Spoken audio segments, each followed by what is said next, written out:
आगे चल के इंडिया का फ्यूचर है। आज सरकार को तो झुकना पड़ेगा, सरकार को तो झुकना पड़ेगा, कितना भी कर ले।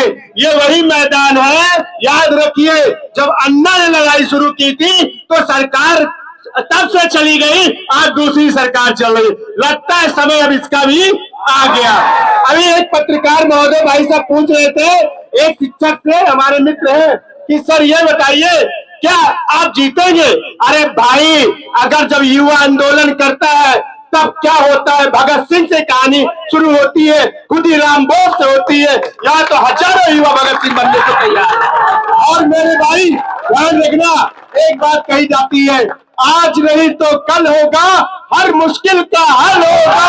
अगर मेहनत पर है विश्वास तो मरुस्थल पर जल होगा। ये सरकार क्या चीज है, ये सिस्टम क्या चीज है, ये हम सबके लिए बनाए जाते हैं। अगर सही नहीं है तो इसको सही करना पड़ेगा। हमारे दूर दराज के शिक्षक, मैं आपको बताना चाहता हूँ, आप चेहरा देख के मत जाइए, इतना फेमस है। ऐसे गांव गांव के शिक्षक आए हैं जिनको मैं मिला अभी, सर नमस्कार, मैंने कहा नमस्कार सर, मैं गांव से आया हूं, हमें यहाँ कोई जानता नहीं है, क्या हमें बोलने का मौका मिलेगा? तो मैंने कहा भाई, हिंदुस्तान का हर कोने का शिक्षक है और राहुल पांडे सर यहाँ है। मैं बता देना चाहता हूँ, बोलने का मौका सबको मिलेगा। और ये लड़ाई स्टूडेंट की है और स्टूडेंट को भी बोलने का पूरा मौका मिलेगा। हम लोग की सिर्फ एक आवाज होगी, ये लड़ाई क्या करना है, जीतना है। एक बार जोर से बोलेंगे, भारत माता की। सरकार से भी बात की थी, इसको क्या सरकार ने आपकी बात नहीं मानी क्या? आश्वासन सरकार दे करके छोड़ देती है, लेकिन उसको कभी पूरा नहीं करती है। लेकिन यहाँ से उम्मीद है कि जितनी भी चीजें जो अनियमितता है उसको खत्म करके सही तरीके से पेपर कंडक्ट हो और एडिक्विटी हटे। हमें एडिक्विटी हटाओ। कंसर्नेटी चेंज हुई है टाटा के पास से हटा के, तो क्या लगे वेंडर की वजह से प्रॉब्लम हो रही है क्या? पूरा वेंडर की वजह से प्रॉब्लम हो रहा है। जब से एडिक्विटी आई है तब से सारी समस्याएं हैं और एडिक्विटी के हटने से ही सारी समस्या खत्म हो जाएगी। तो क्या आपकी सरकार से परेशानी है या क्या है?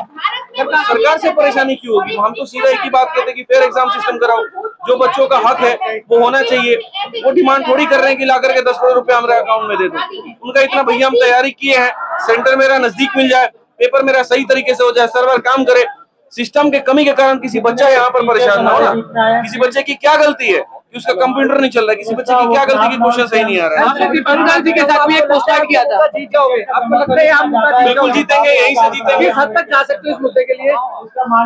संवैधानिक तरीके से जाएंगे, संवैधानिक तरीके से। सर ये रामलीला मैदान, वो रामलीला थोड़ा सा, जो बंदे आपसे एक साल से मैच कर रहे हैं उनकी नौकरी फिर भी नहीं लग रही, क्या कमी रह जाती है? एक थोड़ा सा मैच अगर देते हैं। मैथ से सिलेक्शन नहीं होता, सारे सब्जेक्ट से होता है और किस्मत का भी बहुत बड़ा योगदान रहता है। लेकिन आज का दुर्भाग्य ये है कि बच्चा पढ़ाई कर रहा है, वो सोच रहा है कि मेरी मेहनत के दो नंबर से पीछे रह गए, 4 नंबर से पीछे रह गए, उसे कौन बताए कि उससे ज्यादा मेहनत उससे सॉल्वर ने की है। वो कितनी भी मेहनत करके चला जाए, पूरा रिमोट एक्सेस से पेपर। सर क्या लग रहा है, रामलीला मैदान में आपने चुना है तो यहाँ पे 2 दिन का प्रदर्शन नहीं, आपकी बात नहीं मानी, तो क्या लग रहा है कि संघर्ष चलेगा? पूरा संघर्ष चलेगा और हमारे हजारों साथी जो यहाँ पर आए वो जीत के लिए और जीत करके हम लोग जाएंगे। क्योंकि रामलीला मैदान आपको पता है, राजनेताओं ने भी जब भी प्रदर्शन किया है तो सरकार बदली है, परिवर्तन हुआ है।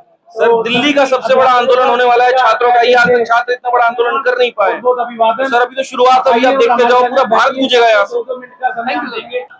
सर आप स्टूडेंट हो, किस लिए आए हो रामलीला मैदान के अंदर, क्या आपकी मांग है? बिल्कुल, जो एसएससी में पिछले कुछ दिनों से जो इरेगुलरिटीज हो रही है, हम लोग उसके खिलाफ प्रोटेस्ट करने के लिए आए हैं। और हमारी मांगे बहुत सारी क्लियर है कि एग्जाम सबसे पहले फेयर होनी चाहिए, जिसमें जैसे कि बहुत सारे क्वेश्चन गलत आ रहे हैं, क्वेश्चन गलत ना हो, या फिर सेंटर्स बहुत दूर दे दिए जा रहे हैं, वैसे जगह पे सेंटर्स ना हो। जो मैलवेयर है, कंप्यूटर खराब आ रहे हैं, माउस खराब आ रहे हैं, पेन प्रॉपर चलने चाहिए। ये सारी हमारे मांगे हैं कि एग्जाम एटलीस्ट, और एग्जाम के सबसे पहले तो क्वेश्चन गलत ना हो। एग्जाम में कुछ क्वेश्चन के ऑप्शन मैच नहीं कर रहे, जैसा कि हमने स्टेनो के एग्जाम में देखा, या फिर बीच टाइम में ही सॉफ्टवेयर क्रैश कर जा रहा है। तो हम इन्हीं चीजों के लिए रिफॉर्म चाहते हैं। और पोस्टर के माध्यम से क्या सरकार तक पहुंचाना चाहते हो अपना संदेश? ये पोस्टर में स्पेशली एडुकेटी को लेके आया हूँ, जिसका सिस्टम बार बार क्रैश कर जा रहा है। एटलीस्ट जब तक टीसीएस थी तो हम ये प्रॉब्लम नहीं देख रहे थे कि वेंडर का, किसी बच्चे का कंप्यूटर क्रैश कर जाए, बट एडुकेटी जब से आई है एक भी एग्जाम प्रॉपर नहीं करा पाई है। इसलिए मैं ये पोस्टर के थ्रू ये मैसेज देना चाहता हूँ कि stop this blunder, change the vendor. और हमने एक और नारा दिया है कि एडुकेटी गो बैक, जैसे हमारे पिछले आजादी के टाइम में दिया गया था साइमन गो बैक, उसी तरह यह भी एक एडुकेटिव गो बैक। तो क्या लग रहा है कि जब आप कभी पेपर देने गए होगे, सेंटर दूर थे, क्या आपके साथ ऐसा हुआ या आपके कंप्यूटर हैंग हुआ, आपके साथ ऐसा हुआ? सर मैं पर्सनली बता सकता हूँ, मैं पिछले बार सीजीएल का मेंस भी दे चुका हूँ, मेरे लगभग 328 मार्क्स थे। अगर मैं एक और या दो और क्वेश्चन सही कर लेता तो मेरा सिलेक्शन हो जाता। बट आपको मैं बताऊं, मेरे सेंटर पर बस थोड़ी सी दिक्कत ये हुई थी कि हर एक बच्चे का कंप्यूटर अलग अलग टाइम पे स्टार्ट हो रहा था। इसके वजह से इतना ज्यादा ब्लंडर हो गया था कि लगभग बहुत सारे बच्चे पैनिक कर गए थे। तो आप समझ ही सकते हो कि इतना छोटा सा प्रॉब्लम आने पर बच्चा इतना ज्यादा पैनिक कर जाता है। एसएससी एक बहुत ही ज्यादा टाइम को क्या लग रहा है कि जो कहते हैं कि जो आरोप है कि क्वेश्चन गलत थे, एक ही क्वेश्चन के आंसर जो डुप्लीकेट थे, ये आरोप बिल्कुल सही है। आपने जैसा कि देखा एसएससी स्टेनोग्राफर का आंसर की रिलीज किया गया है, एसएससी के आंसर की में भी आप देख सकते हो कि स्पष्ट रूप से दिखा रहा है कि जिन क्वेश्चन के ऑप्शन मैच नहीं कर रहे हैं उसका एसएससी ने जो आंसर बताया है कि नहीं इसका ये आंसर होगा, जबकि वो ऑप्शन मैच नहीं कर रहे हैं, क्वेश्चन अलग टॉपिक का है। आप सरकार से क्या मांग करना चाहते हैं? सरकार से बिल्कुल हमारे स्पष्ट मांगे कि क्वेश्चन ठीक करो, एग्जाम फेयर कराओ, एग्जाम में किसी तरह का थर्ड पार्टी इन्वॉल्वमेंट नहीं होना चाहिए, एग्जाम के सारे स्टाफ अच्छे से बिहेव करे, बच्चे को कोई भी खराब कंप्यूटर ना मिले, बच्चे को पेन पेपर सब ऑन टाइम मिले, स्टाफ के बिहेवियर फ्रेंडली होने चाहिए, सेंटर्स पास में होने चाहिए।